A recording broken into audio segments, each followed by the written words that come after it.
História Social da Criança e da Família.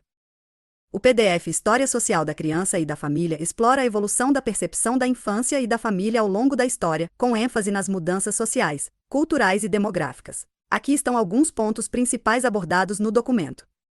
Descoberta da infância. A ideia de infância como uma fase distinta da vida começou a se desenvolver por volta do século XIII e se tornou mais evidente entre os séculos XV e XVI. Anteriormente, as crianças eram vistas mais como pequenos adultos sem uma identidade ou necessidades próprias. Alta mortalidade infantil. Durante muitos séculos, a alta mortalidade infantil influenciou profundamente a percepção das crianças. A morte precoce era comum, o que resultava em uma certa indiferença ou distanciamento emocional dos pais em relação aos filhos pequenos. Mudanças na representação artística.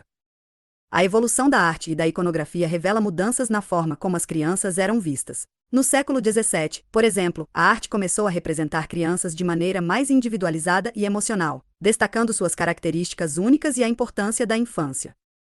Sentimento de infância.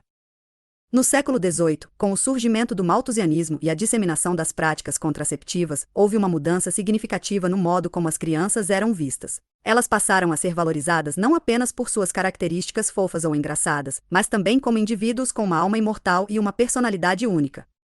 Desenvolvimento familiar.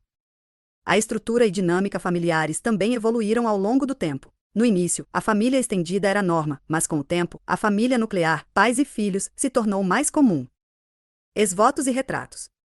Retratos de crianças, especialmente aqueles que morreram jovens, começaram a surgir como uma maneira de preservar a memória e individualidade desses pequenos seres. Este costume refletia um crescente reconhecimento e valorização da infância.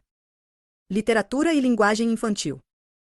A literatura da época começou a refletir e registrar o vocabulário e expressões das crianças, indicando um crescente interesse e valorização dessa fase da vida. Por exemplo, algumas palavras e expressões usadas por amas ao se dirigirem às crianças foram preservadas em textos literários.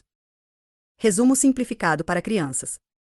Imagina que há muito tempo atrás, as crianças não eram vistas da mesma forma como hoje. As pessoas não se importavam tanto com as crianças porque muitas delas não sobreviviam por muito tempo. Mas com o passar do tempo, as pessoas começaram a perceber que as crianças são especiais e têm suas próprias necessidades e personalidades.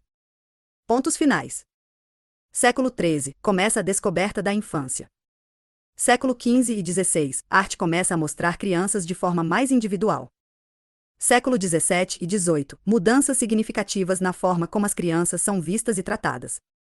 Alta mortalidade infantil, influenciou a indiferença inicial. Retratos e esvotos ajudaram a preservar a memória das crianças. Este documento mostra como a sociedade mudou a maneira de ver e tratar as crianças ao longo dos séculos, reconhecendo cada vez mais sua importância e individualidade.